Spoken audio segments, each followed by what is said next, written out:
Live থেকে দেখবে আর কি, লাইভ শুরু হচ্ছে। জি ওকে।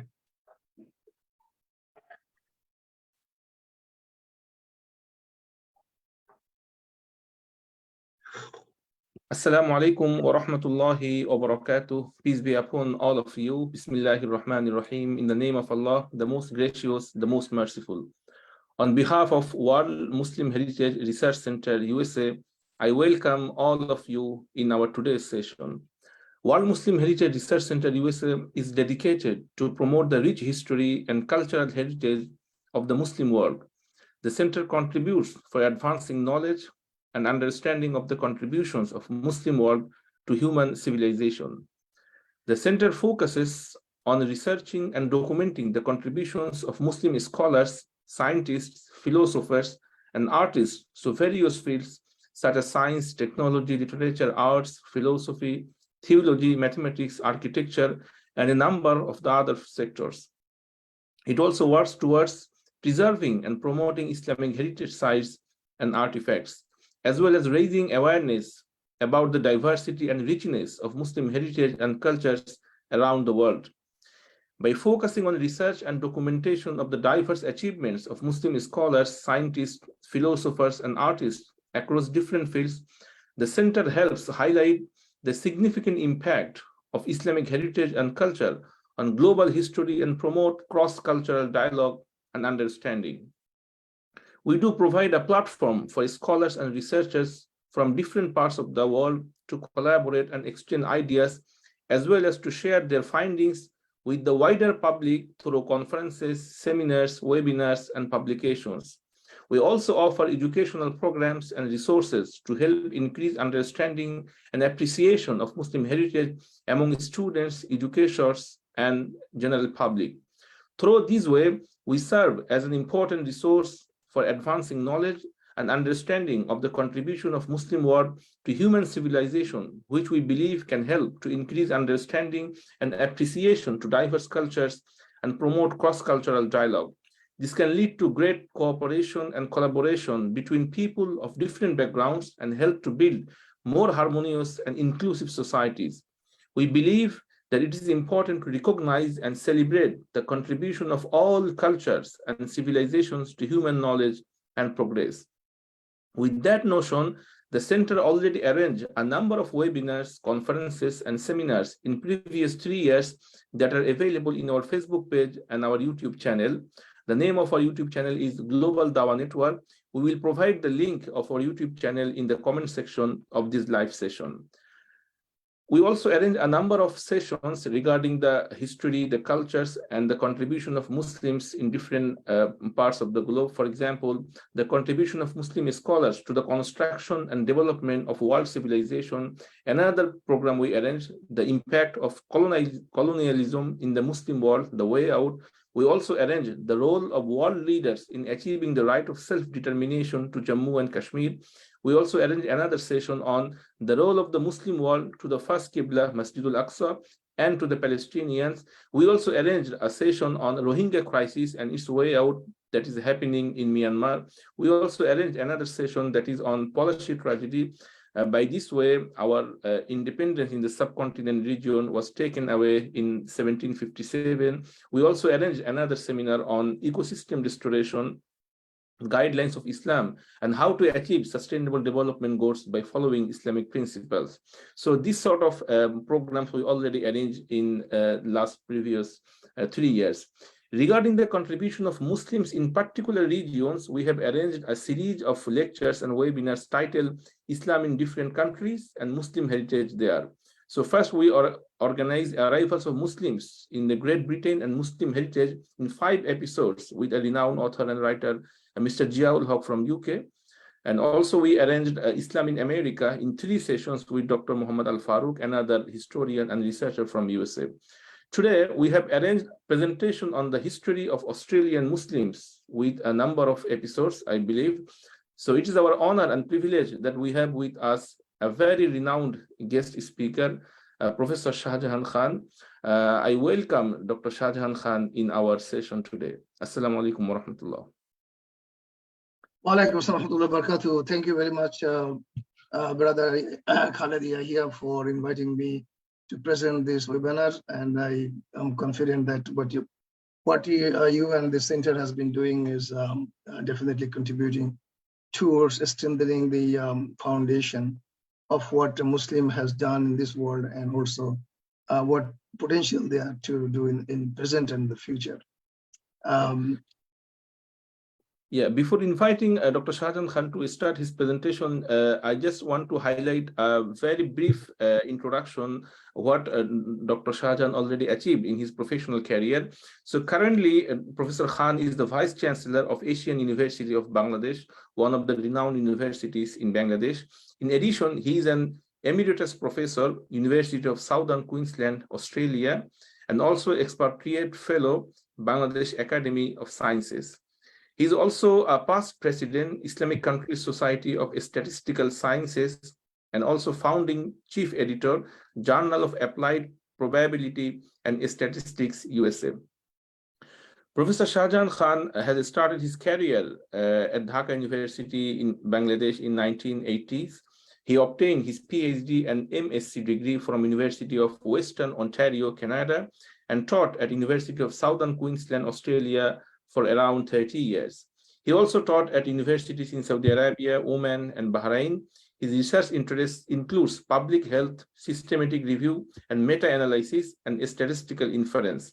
He has published over 250 research papers, presented 20 workshops, 28 keynote and 3 plenary addresses, and over 50 invited talks in international conferences. He has supervised 16 PhD and 3 MPhil students. Professor Dr. Shahjahan Khan has organized statistics conferences in Bangladesh, Malaysia, Egypt, Qatar, Indonesia, and Pakistan, and international seminar symposiums on multiculturalism in Australia and Malaysia to promote respect and dignity among diverse communities. In Australia, he received prestigious Cultural Diversity Ambassador Award and Queensland Police Services Award from Queensland government. Dr. Shahjahan Khan also established Islamic Forum of Toowoomba in 1994, and he was the founder president of that organization. In addition, he's also the trustee chairman of Garden City Mosque in Toowoomba. So without further ado, I would like to invite Dr. Shahjahan Khan to start his presentation that will mainly highlight from the beginning of the historical issues of the establishment and arrival of Muslims in Australia, and also the contribution and current situation of the Muslims in Australia. Thank you very much, Dr. Shahjahan Khan, and I would like to invite you to start your presentation. Thank you very much. It's my pleasure to be here tonight or today, depending on where you are. And inshallah, I'll try to share my screen so that I can give you some idea about what I'm trying to present to you. As the moderator has said, that I'm going to talk about Muslims in Australia, a brief history of arrivals, settlements, engagements, and achievements. Now, I welcome all of you to this webinar, and I hope that all of you will be benefited from this. This is a historical view on Australian Muslims of an Australian academic and researcher engaged in diverse community activities and services, and work closely with various churches and multicultural groups and leaders in the wider community for over 30 years. Now, I'm just giving a history or the development of Muslim settlement in Austria from my perspective, as I said, as an academic and a community activist. I think it applies for other countries as well, but in Australia in particular, to be ordinary citizen, all Australian Muslims who have decided to live in multicultural Australia, it is incumbent to know how Muslims arrived in this country from the beginning. How did they settle, and what contribution they have made to develop a sense of belongingness to their adopted country and a firm commitment to its future, and building a strong, vibrant, and successful Muslim community for their future generations. I just start with showing a map here. I think it's important that people who are participating, they know where Australia is located. I believe Australia is not very familiar to some people. Until late 90s, late 80s, I also were not very much aware of it. Now, if you look at the globe, the map, Australia is down here. Because it's down the map, so it's also called the place called Down Under. Australia is also known as a Down Under. If you go from here to towards northwest, this is where Bangladesh is located, where I was born and brought up and started my career. And this is the United Kingdom, where our moderator is at the moment. So we're talking about a quite diverse audience from different parts of the world.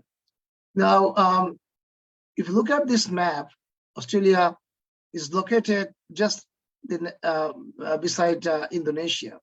This is Indonesia, right? Is the East Timor here and Papua here. If you didn't see it before, interestingly, Indonesia is a huge country, starting from the North Malaysia, which is Kedah, or southern Thailand, straight to up to Australia and Papua New Guinea. It's the huge land. I'll give you a bit more about Australia in a few minutes' time. So what is my plan? Well, the arrival of Muslims in Australia is traced from the time of maritime fishing and coastal trades of Indonesians long before British colonial settlement, through the lucrative pearl industry, workers from Malaysia and Australian gold rush, and the Afghan camelers who connected and open outback and central Australia, to the recent arrival of skilled migrants who have decided to live and work in multicultural Australia, embracing diversity and inclusiveness. In this presentation, we cover all stages of arrival, settlement, and various contributions of Muslims in the not so old and modern Australia. Now, for the sake of my presentation, I have divided the arrival of Muslims in 6 different stages. And they are as follows. The first arrival of Muslim in Australia from Makassar, Indonesia, was for fishing and trade long before, as early as 1500 AD. The British colonized Australia in 1788. Just to remind you that the United States got independence from UK in 1976, a couple of years before British came here. There is a relationship, I'll explain that a bit later. Number 2, the second wave of arrival of Muslims in Australia were the Afghans.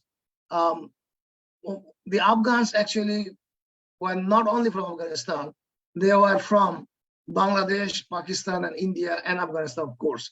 So the people from subcontinent, they were commonly known as cameliers, who were brought by the British to open up the vast interior of Australia and establish communications between Adelaide and Darwin. And I'll show you in the map those places in a little while, to ensure economic development in Australia, starting from 1860. The third group of Muslims in Australia were the pearl divers from Malaysia, who served European companies who are harvesting pearl from coast of Australia, western coast of Australia, in Nicol Bay, and later in the Broome region in Western Australia. Western Australia is one of the largest states in Australia, from late 1800. The fourth group of Muslims came to Australia during the White Australia policy from 1901 to 1900 late 50s. And these were Albanian Muslims. Obviously, you know that Albanian Muslims are European. They are Caucasians. They're not like black or subcontinent people. As they were European of Caucasian race, some Muslims from Turkey also came at that time under labor agreement between the two governments, Turkish government and Australian government.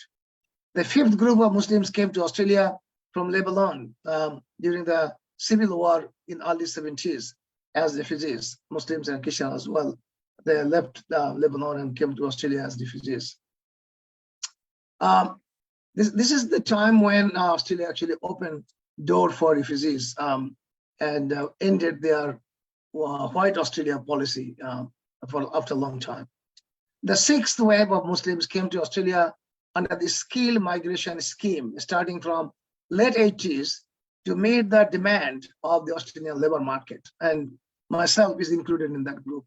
And most of the Muslims, by the way, are a skilled migrant who came in the recent, say, last 20 years or so, or even 30 years. And still Muslims are coming in that category of skilled migration. Australia has a very interesting point-based migration system, depending on education, skill, age, experience, and so on. So that's how Australia is meeting up the demand of the labor force.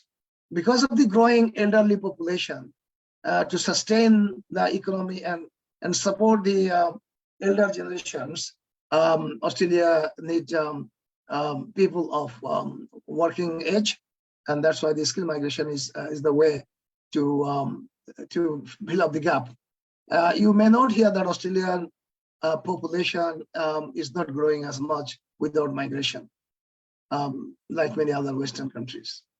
Okay, so today I probably will try to cover 2 parts of my 6 parts. So I will start with now giving some idea about Australia itself, geography, and where the Muslims are located. I mentioned in the previous page that the Afghans created a rail line between Darwin and Adelaide, as you can see in here. Okay, so that's the 2 north and southern part connected by railway, and all the works done by the Afghans, the Cameliers, another name for the Afghans.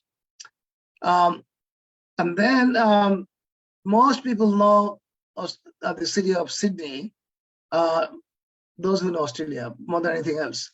So Sydney is in a state called New South Wales, this yellow part here, and the state capital of New South Wales is Sydney. And the capital city of Australia is Canberra, which is located between Sydney and Melbourne, more close to Sydney than Melbourne. So that's Canberra is the capital city of Australia. And Brisbane is the capital city of Queensland. Queensland is a quite large state. From southern part here to the northern part will be at least 2,500 kilometers. And then we have South Australia and Northern Territory and Western Australia. I mentioned about Western Australia, about the pearl industry, like here. This is one of the places for the pearl industry. I'll go through this detail a bit later.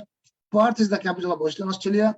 In terms of geography, Western Australia is probably the largest state. So this is briefly Australia. Most, as you can see, all the cities, big cities, are in the coast of the Australian continent, because in the olden days the communication only was through water. That's the case with many other big cities in the world. So the big chunk of Muslims live in Sydney, and then Melbourne. Melbourne slightly lower number of Muslims than Sydney, but Melbourne population and Muslims are growing. And then we have, of course, Muslims in Brisbane. Perth is another place where Muslims are growing fast as well. By the way, the Perth is closer to Malaysia and Indonesia, Malaysia particularly in that way. Okay, so that's a little bit, and then Tasmania, of course, I should not forget that. Hobart, there are at least 2 mosques in Hobart. Is the capital of Tasmania, is the smallest island in the southern part of Australia. And after that, you have New Zealand in here somewhere. Okay, so just giving you some overview of Muslims in Australia, Muslim population. Australia has 5 yearly census. So the last census we had is 2021. And the 2021 census, and the results was published late 2022. The Muslim population of Australia has grown to 3.2% of national population. up from 2.6% in 2016. 5 years ago, it was 2.6%, but 5 years later in 2021, it was 3.2%. And as you see that after 5 years, we had another census. Around 813,000 people, in the subcontinent, people call 813,000. In Australia, they identify themselves as Muslim. I should mention here that in census, Australian census, there's one question which is not compulsory, optional. This is the question about religion. You don't have to answer that. But from Muslim community in the last census 2021, we encouraged every Muslim to answer that question and identify them as Muslims. Because it's important that in the democratic societies, number counts. So we strongly feel that all Muslims should be included in the census. And I think that probably have helped Muslim for better understanding. Some Muslim yet are skeptical. They ask, why we should do this, but it's not why. It's our presence. It's if you want to make a case in Australia with the government of Australia in the federal level or state level, we need to know the numbers, and the government will care about the numbers. Now, as you can see, this increase that has happened over the years. Now, the census 1981 figure is given there, but later on you will see the Muslims are here long before that. But that's only the formal census report data. Now, I got this pie chart here. The Muslim population by country of origin, which can be helpful. 36% Australian born, 10% Lebanese. Remember that in early 70s, there are Lebanese refugees. They still constitute the largest segment of the Muslim population who are born overseas. Second, Turkey. Third, Herzegovina, Bosnia, and Afghanistan, Pakistan, Indonesia, Iraq, Bangladesh, Iran, Fiji. So that's probably known 23%. Just give an idea distribution of Muslims by the nationality. Okay.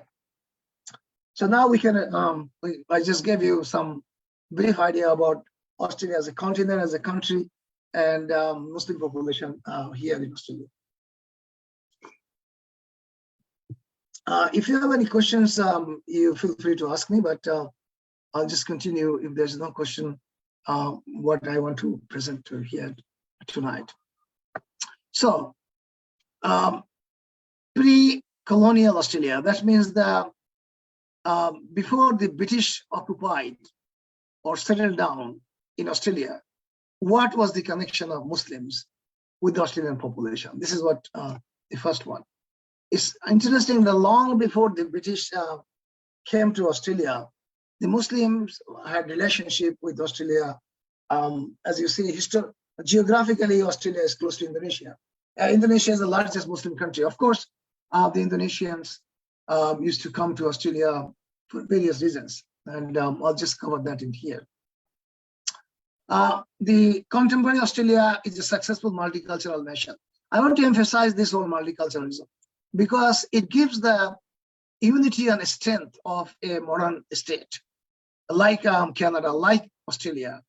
That diversity is our strength, and the recognition of different segment of the population, their identity, their culture, to the benefit of the nation. So a successful multicultural nations means that the people who are living here, I mean the indigenous people, and the people who came later and settled, and the people who come future, they have the same narrative in the country. In the nationhood, we are all belonging to this country called Australia. So the multiculturalism ensures that belongingness of every citizen or everybody living in this continent or in this country. So with diverse population of many ethnic, cultural, national, and religious origins. Because I'm talking about Muslim, it won't be probably out of context if I mention here about the Medina Charter. The Medina Charter united all people in Medina. Multiculturalism in the same way unite all the people living in Australia. I mean Australian multiculturalism. And it is important that every citizen has the sense of belongingness, and so that he or she can contribute to the country, feeling that he is one of the people who are part of this country. How about the First Nation people? Now, Australia Aboriginal people have different names, sometimes called Indigenous people, sometimes called First Nation. But First Nation is more of a political term these days, because they are the one who are living here before anybody else. So the First Nation peoples are the original custodians of the land and the waterways known as Australia. Those who are not familiar with Australia, any functions, ceremony start in the beginning, any ceremony in, say, university or government offices or any other places, start with acknowledgement of the original custodian of the people whose forefathers or the custodian of this land and waterway.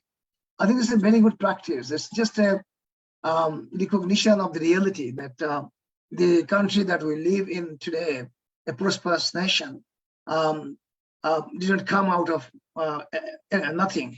It came through the history of the generations of indigenous population.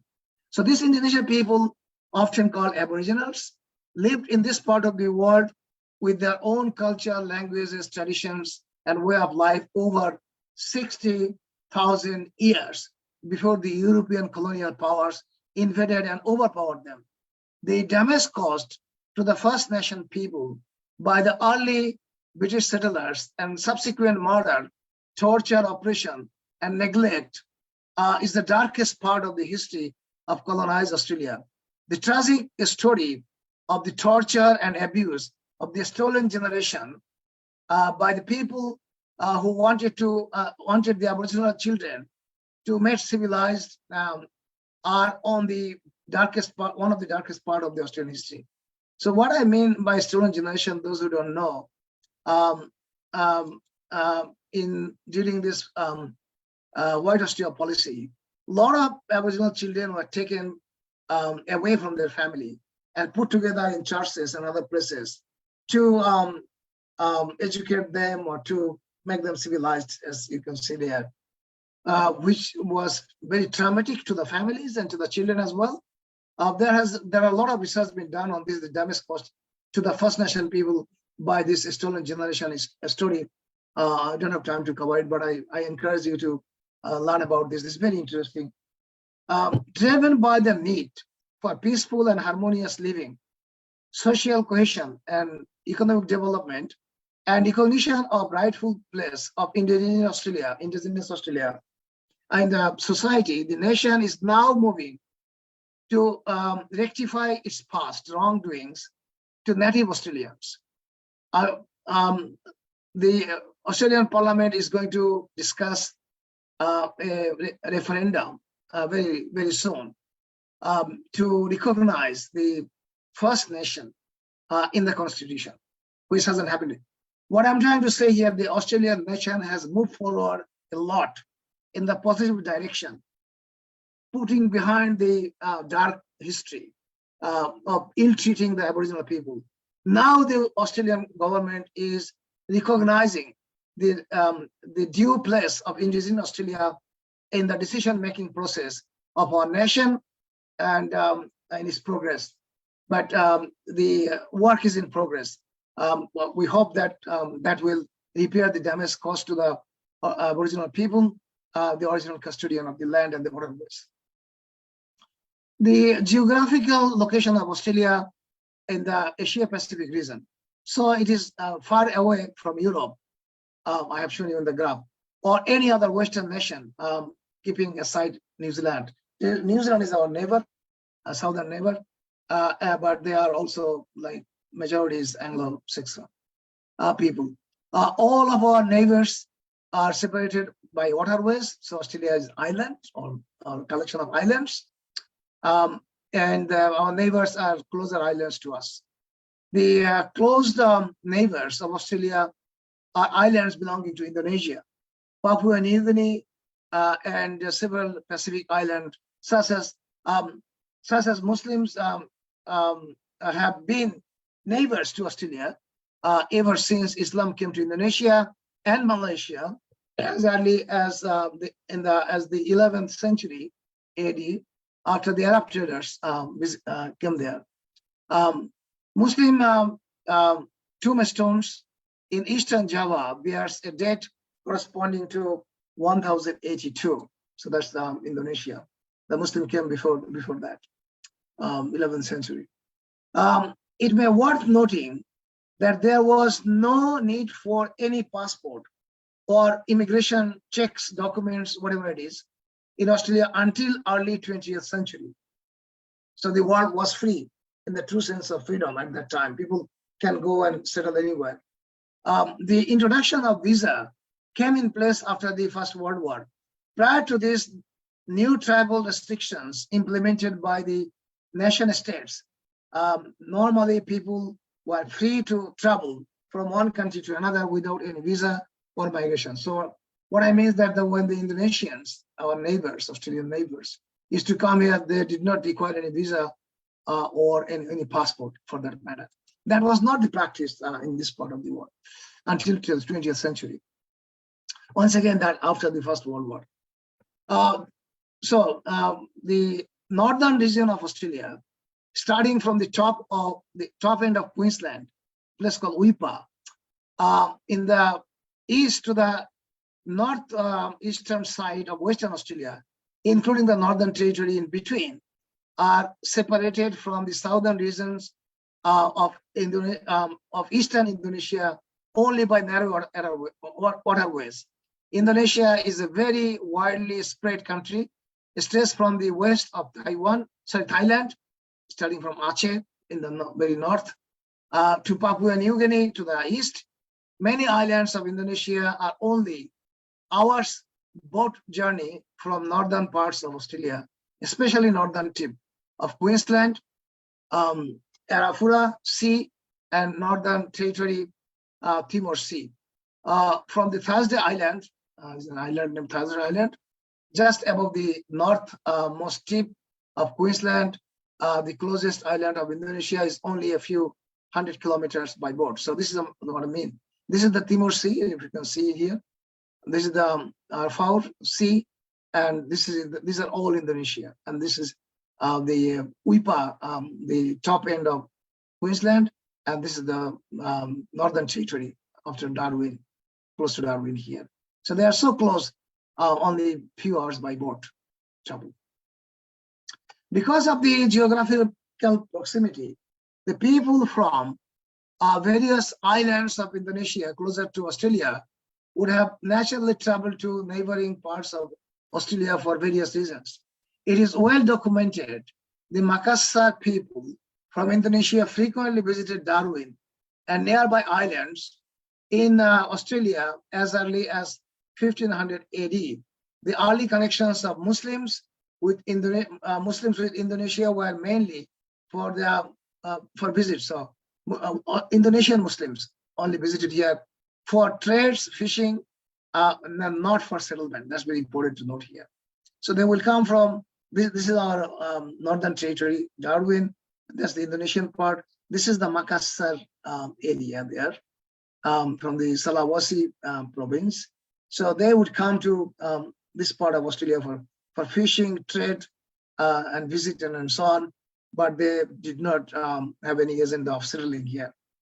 One of the senators of Aboriginal origin, Patrick Dobson, in a speech very clearly mentioned a few years ago that the Makassar Muslims, they came to Australia, but they never intervened in the culture and lifestyle of Australians.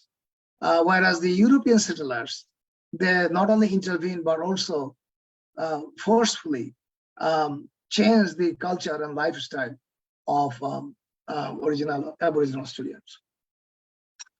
The Makassar people are an ethnic group that inhabits the southern part of South Peninsula Sulawesi in Indonesia. So that's where they're situated, and they used to come to here for trade and fishing and so on. They live around Makassar, the capital city of the province of South Sulawesi, as well as the Kanju highlands, the coastal areas, and the Selir and Espondi Island. It is known that former Prime Minister of in Malaysia, Mr. Najib Abdul Razak, is of Makassar descendant. Now, this is where the story starts more interestingly. Bugis traders from Sulawesi used to come to Australia coast for fishing, especially to catch the sea cucumbers, which were exported to China. Sea cucumbers, as you can see in the photo here, are invertebrate aquatic creature. They are used for food as well as for medicine purpose in China. So they are very high demand. The Makassar people will come and harvest the sea cucumbers and then trade it in China. They are marine animals with a leathery skin and elongated body containing a single branched gonad. These were very popular in China as food as well as medicine. Chinese merchants in Makassar chartered Bugis boats to transport produce from Sulawesi to Singapore and other Chinese cities. So that was very early part of Muslims' connection with Australia. During this period of fishing and commercial trades, Muslims interacted and engaged with indigenous Australian, but did not settle permanently in Australia. But some of the visitors got married with local women and had families. There were no cultural clashes between the locals and the visitors. Muslims did not come to colonize Australia, nor did they try to impose their culture on the local people.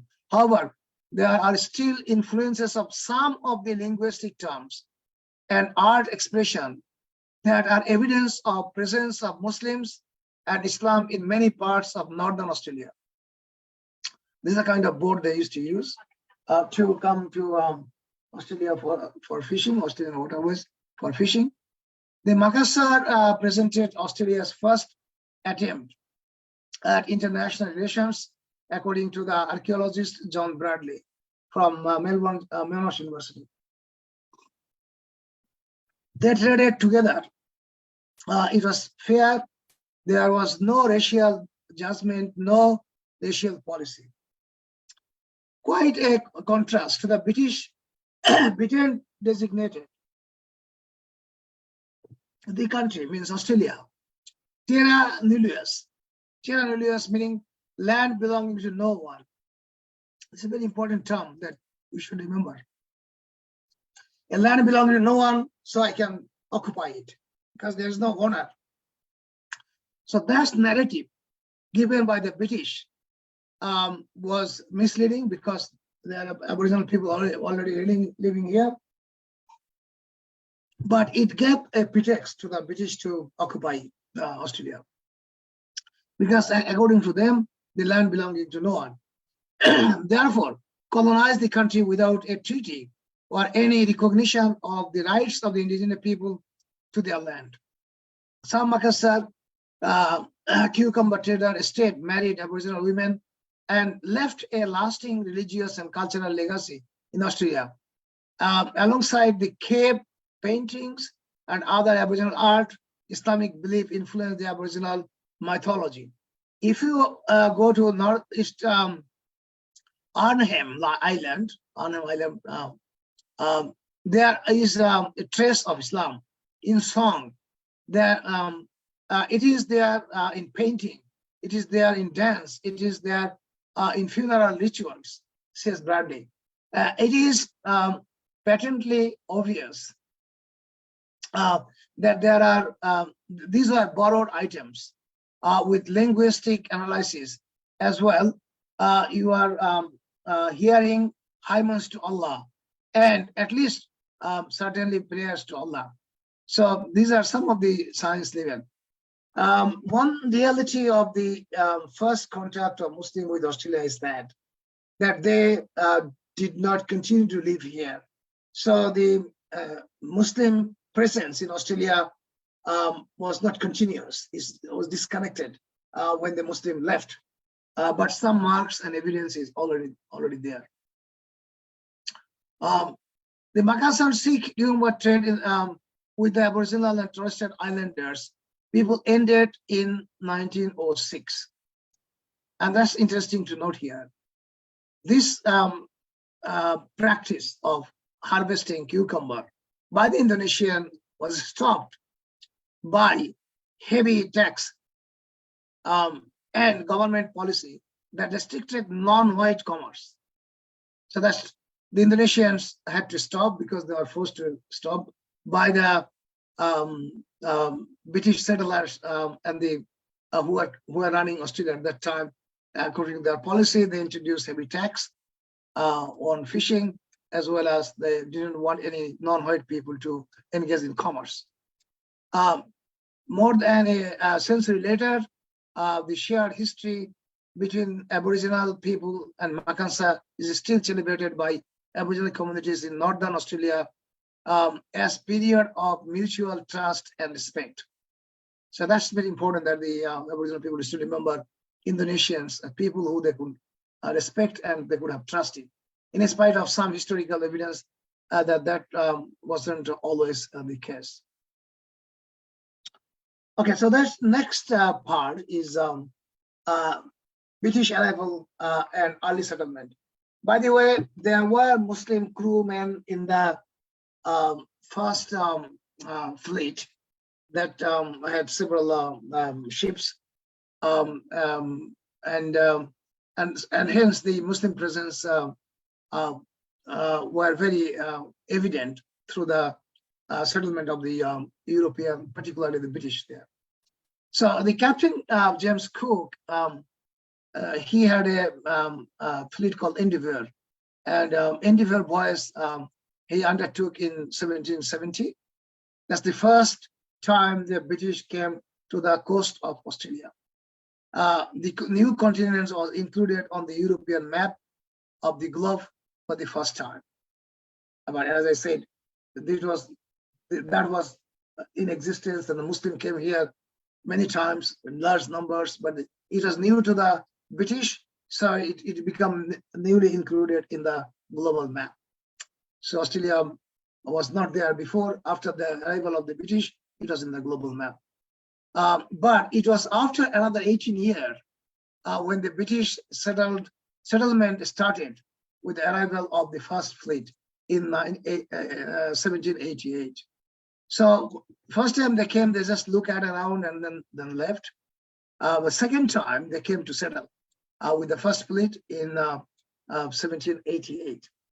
On April 1770, the first landing would be colonial people was made at Botany Bay in Sydney. Right at the outset, a confrontation took place with two men who opposed the British landing and were fired, injured one man in the leg.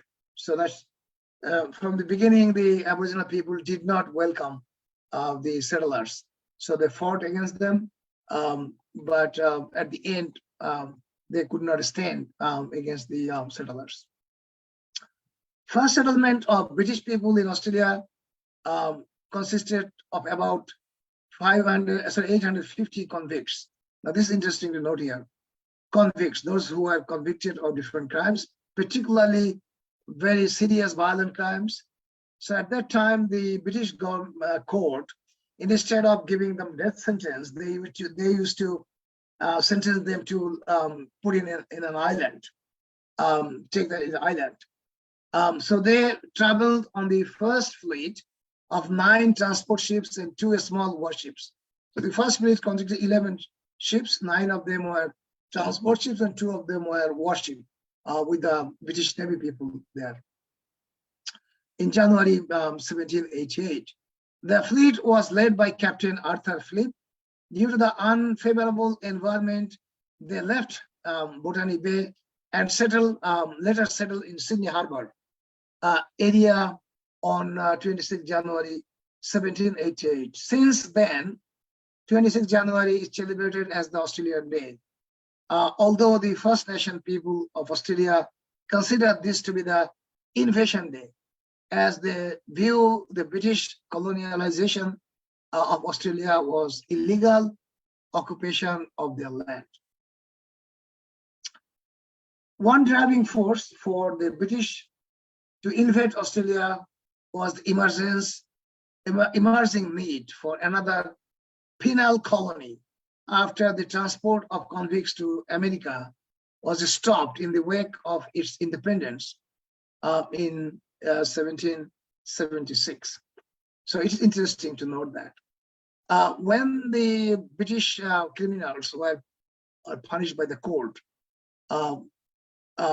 for serious crimes, they were sent to America until America became independent, 1776.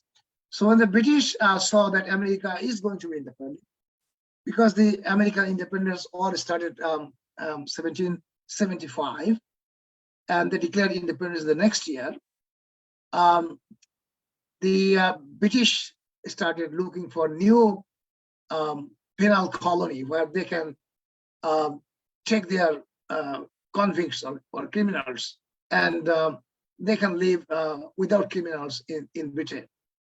A new penal colony was established for the British to ensure some distant or overseas settlements for punishing criminals by forced labor and isolation from society and keep their country safe. Interesting that the practice at that time. The first penal colony in Australia was founded by the British in 1788 in the Botany Bay area, and later on they settled in the Sydney Harbour area. Okay. Today, about 20% Australians are descendants of convicts, including plenty of prominent citizens. Now, look, their forefathers were convicts doesn't mean they are convicts. So that's the way it is. The human being get better. So the convicts were treated so badly during the travel from Britain to Australia in the first fleet. 25% of the convicts died on the voyage. So they are not like treated like a human being. The criminals are treated like animals. The British authorities believed they were legally entitled to occupy the land and set up a permanent gaol for convicts. So that's the permanent place for the convicts. Later, most immigrants believed that they were legitimate settlers in a new land. For the Aboriginal people, however, this was their land where they had once lived under their own rules. They were now forced to accept the laws of the newcomers. The newcomers had not been invited, and they were generally not welcomed. The lives of Aboriginal and Torres Strait Islander peoples were profoundly changed by the arrival of British colonists in 1788. Lives were lost and land taken as the colonizers attempted to impose new social, economic, and religious orders. New animals, plants, and diseases were introduced. So they brought new animals and plants from overseas, particularly from Britain.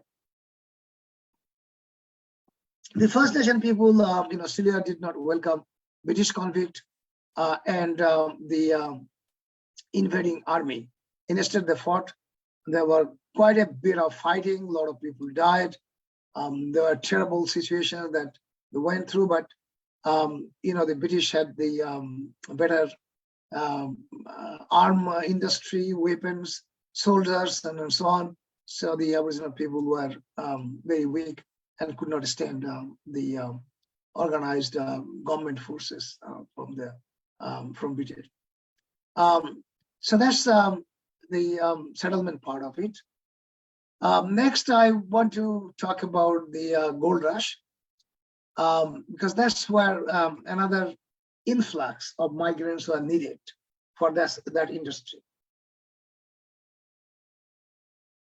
By the way, Australia historically brought migrants or people from outside only when they were needed for its economy or for its industry. With the discovery of gold outside Bathurst, which is not too far from Sydney, in 1851, the nature of Australian migration changed completely. People arrived in far greater numbers and from more varied backgrounds than ever before. Between 1851 and 1861, over 600,000 overseas labor or worker came, and while the majority were from Britain and Ireland, 60,000 came from continent of Europe. So that's from other than the British, 42,000 from China, 10,000 from United States, and just over 5,000 from New Zealand and other Pacific countries. So that's the gold rush, gold industry. Now, this is this part here, part two. Muslims colonized Australia, the Khmer's, the Afghans. So that's the second important number of Muslim who came to Australia. Second group of large number of Muslims. So I will continue, and this is going to be quite interesting here. Although they are called the Afghan settlers or Afghan Cameliers, they came from different parts of the subcontinent, Afghanistan, of course, and then India, Pakistan, and Bangladesh, because at that time it was like undivided British colony. Okay, so according to the Australian government records, the masters is kind of census report type, a smaller scale of 1802. So that's Australia. Sorry, the British came here, settled in 1788, and 1802 is not too far away. 15 years, 14 years around that time. And the census of 1828. So it looks like their census, but not in equal interval. When they needed, they would have the same census. Had listed a number of Mohammedans, and interestingly, the British use Muslims as Mohammedans because they consider Muslims to be followers of Muhammad, so they call them Mohammedans. And the British way of writing Muslim at that time were Mohammedans. You have heard that word probably, Mohammedans Sporting Club and so on. The British also changed some of the names like Calcutta, even some of the surname of people of India like Bandhopadhyay, they changed to Banerjee. Bandhopadhyay is too difficult for them to call. So the British did that things, nothing new. That's part of their way of doing things. A person by the name of Rahmat, S-23, came free on the British ship Favorite in 1801. As I said, there were crews in the first fleet as well. Those were Muslims. Now, interestingly, those Muslims were not very enthusiastic about revealing their religious identity. Obviously, they were very tiny minority, and they were afraid of being disadvantaged or discriminated because of the religion. So not everyone probably revealed their identity, religious identity at that time. The first fleet endeavor, there are several Muslim crews. The third fleet arrived Sydney in 1791. There were likely to have at least 8 Muslim convicts in that fleet. There were 3 Muslims registered in the 1911 census of Australia. Many Muslims may not have registered their religion in census, and some of them even changed their names to be similar to Christians or English names, as you can understand that. The early settlement of Muslims started with the arrival of Afghan camel drivers, whom were brought to Australia by the Wales. They were brought by the Australian government during the mid to late 19th century to tend the camel trainer and help open the continent, vast interior. As I show you the map, in the middle of Australia, it's like desert, it's like barren field. There is no communication, there is no connection, contact. So the Afghan cavaliers are brought to establish the contact and connection. So they build the roads, they build the train line, and so on. So that was the purpose of bringing the, and they also transported commodities, postal services. These are all run by the Afghan cavaliers. So the Afghan cavaliers made a huge contribution in the connection and transport system of Australia for many years. Before the motorized vehicles were invented. Although they came from several countries in the subcontinent, they were known as Afghans, and they brought Islam to Australia, as most of them were Muslims. There were some non-Muslim as well, but most of them were Muslims. Something interesting to maybe to the Bangladeshi audience. In 2009, a poetry in Bangla is called Puthi book in Bengali was found in a mosque in the Australian desert town, Broken Hill. Broken Hill is in New South Wales and very isolated from main cities of Australia. So there was a mosque a long time ago. The 500-page book was printed in Kolkata, British India in 1895. The book was mistakenly labeled to be a copy of the Quran. Of course, the Australian who were not Muslim, they didn't know the difference between the Puthi and the Quran. And especially it was written in Bangla. So that's another confusing matter for them. So before it was identified to be a book titled Qisasul Anbiya, Stories of Prophets, and written by 3 authors, as you can see here in the Bangla things. And interestingly, this was a discovery of Samia Khatun, a Bangladeshi researcher, and she's the one who first found out it in 2009. The camels were first imported to Australia in 1840, initially for exploring the arid interior, improved transport of goods and postal services.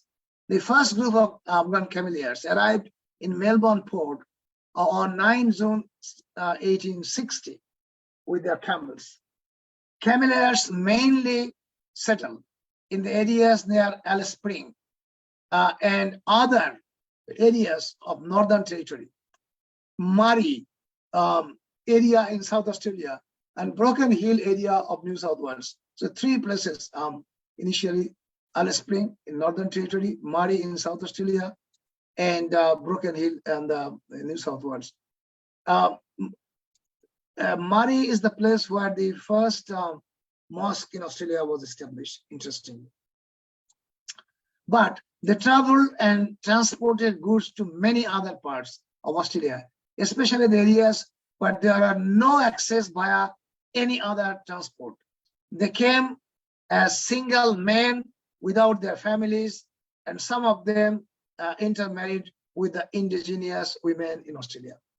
And you can imagine, I mean, young people coming here as cameliers with their family, how difficult was their life.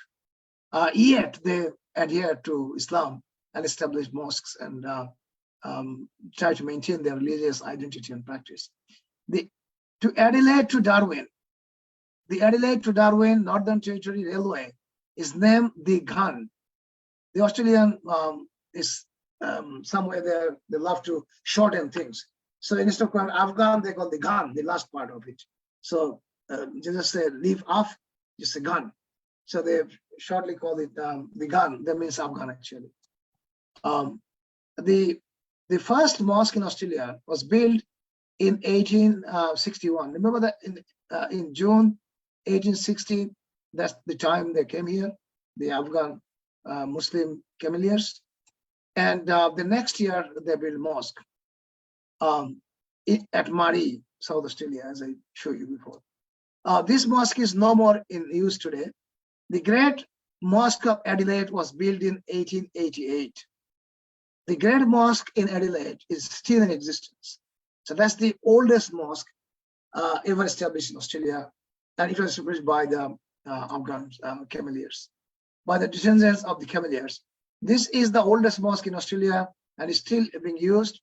In spite of building mosques, many early Muslims failed to preserve their faith and culture in the harsh and challenging environment. First mosque in Australia in Murray, this is the broken part, as you can see, when it's very old. The photo was taken in 1884. The mosque was established in 1861. So quite a few years later. This reminds me of the houses that we used to have in Bangladesh in the olden days. So very similar to the subcontinental huts, as you can see. By 1901, there were estimated about 4,000 Cavaliers in Australia. The Australian government brought the Cavaliers for the purpose of opening up the arid interior to the continent to establish communication and ensure supply of food and other goods to the remote and isolated communities, starting from developing postal services to unreached parts of Australia, in the middle of Australia, to carrying building materials, construction materials, and to build up this new rail line connecting Adelaide and Darwin.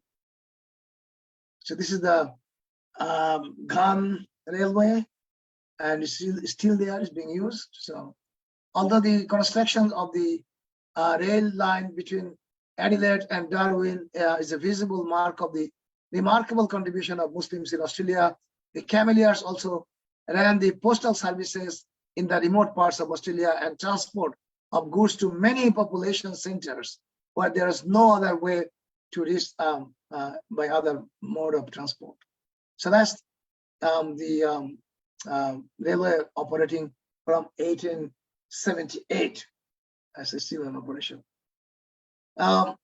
Originally known as the Afghan Express, this famous train, many people go for sightseeing, visit by this train from Darwin to Adelaide and vice versa. It's a very interesting journey. So it's commonly known as the Ghan, and the distance is nearly 3,000 kilometers from Darwin to Adelaide.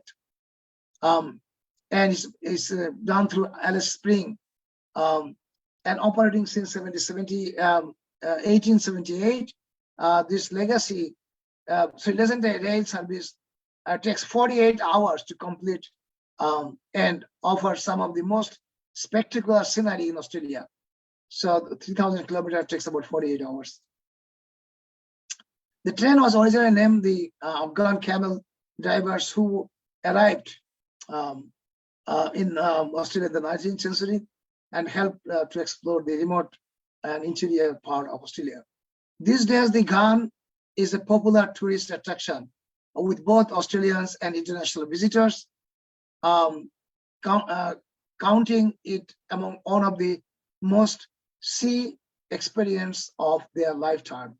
Still in operation, the Ghan is a popular way to explore the continent of Australia, traveling the vast distance between popular holiday destinations such as Top End and Adelaide. Top End is like Darwin. In spite of the great infrastructure, communication, economic and social contributions of the Afghan Cavaliers to Australia, they could not permanently settle in this country.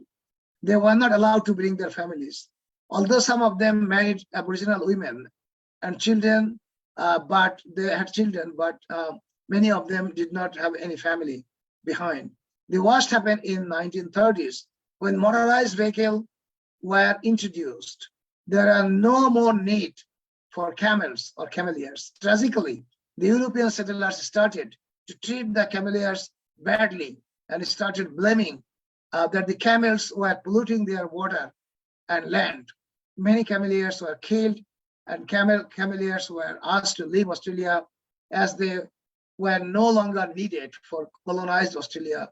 There were even fights between the ever decreasing and weakened cameliers and the British convicts. What happened after the invent of the motorized vehicle? There's no need for camels. So the convicts, they find to blame, they start to blame the cameliers that their camels were polluting water and their land. So they should leave this country. As a result, there was something called the Battle of Broken Hill. In the First World War between the Britain and Germany, the Ottoman Empire entered into the war on 31st of October 1914. Many Muslim loyal to Ottoman Empire rulers or Muslim rulers took their side and took a stand against Britain. In Australia, although very small in number, some Muslims felt obliged to support the Ottoman side and joined the fight in outback New South Wales.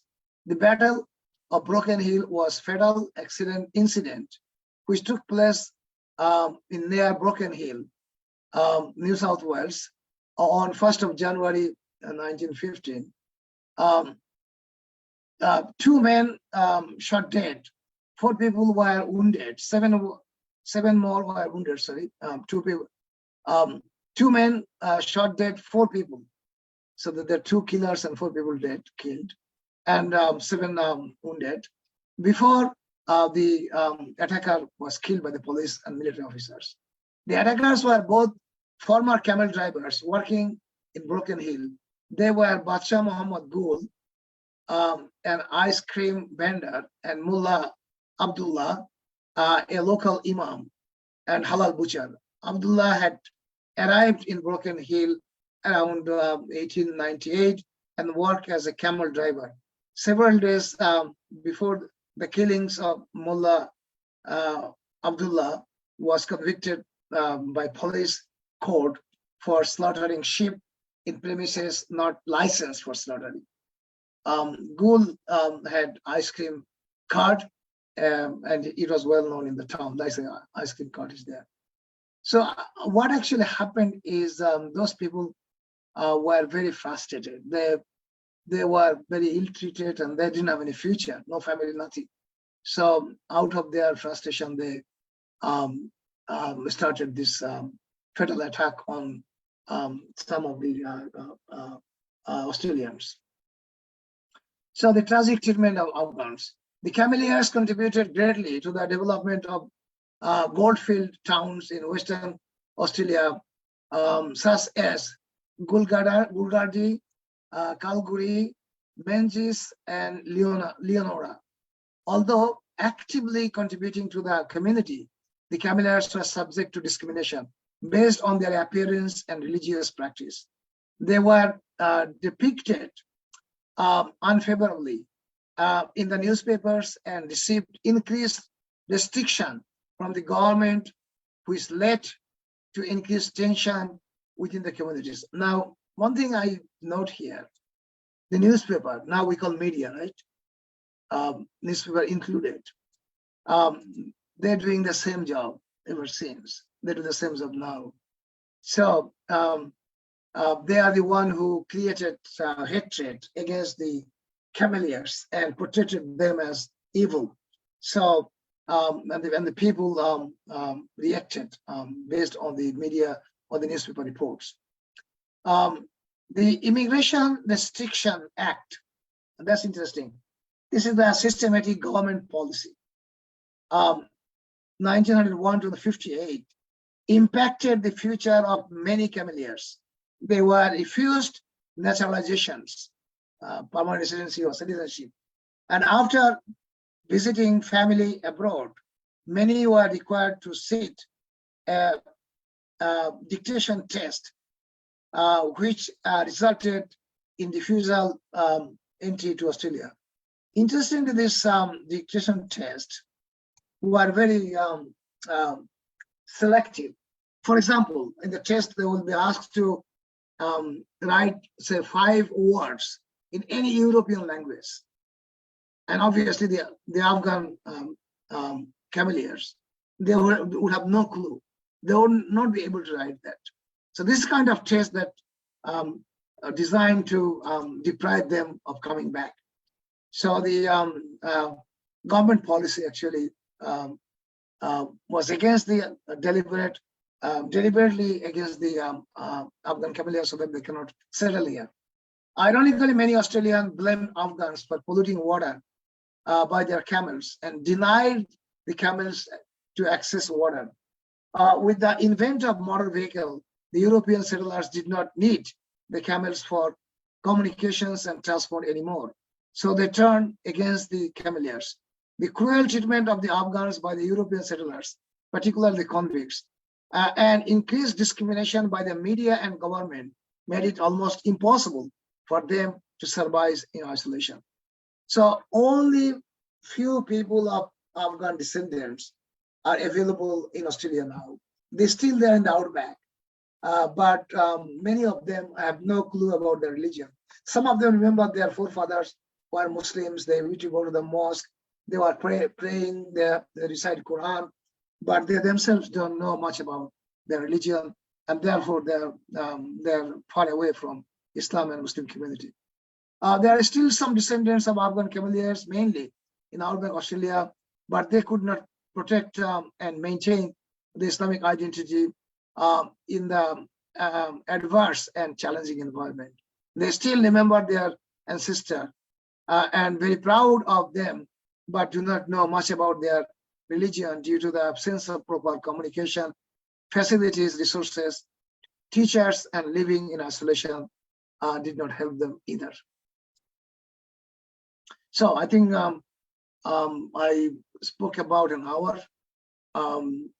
This may be a good time to stop tonight. We'll continue the other stages of Muslim arrival in Australia.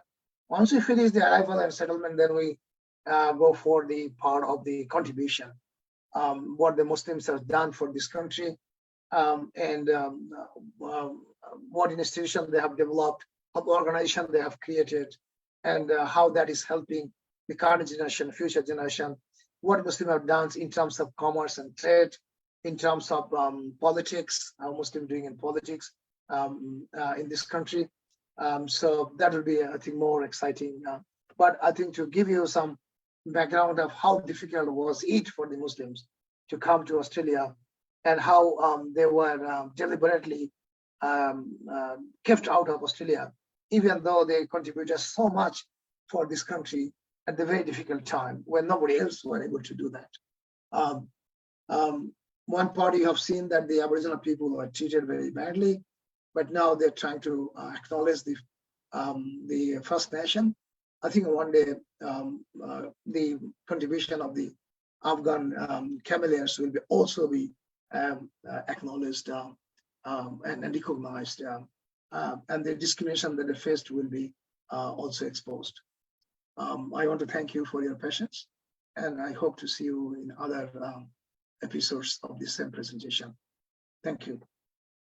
Yeah, thank you very much, Professor Dr. Shahjahan Khan, for your very informative and valuable presentation. Definitely, we know that this is a long history, so you have covered a significant portion of the whole history, the arrival, and also the contribution of the Muslims by generation in Australia. Definitely, as you mentioned earlier, that gradually in a number of episodes, we will finish the whole history and the the significant impact of Muslims that has contributed in the Australia. We will cover, inshallah, in next a number of episodes, and we will inform our viewers and listeners gradually through our Facebook. So we cordially request that you can share the video to your networks, to your other friends and colleagues, as everyone can get very important, because we know that history is the part of the world civilization. So the more the Muslims and also the human civilization are aware about the history that has contributed to come the world in that state, the more we will be benefited. So this is also the contribution from our side.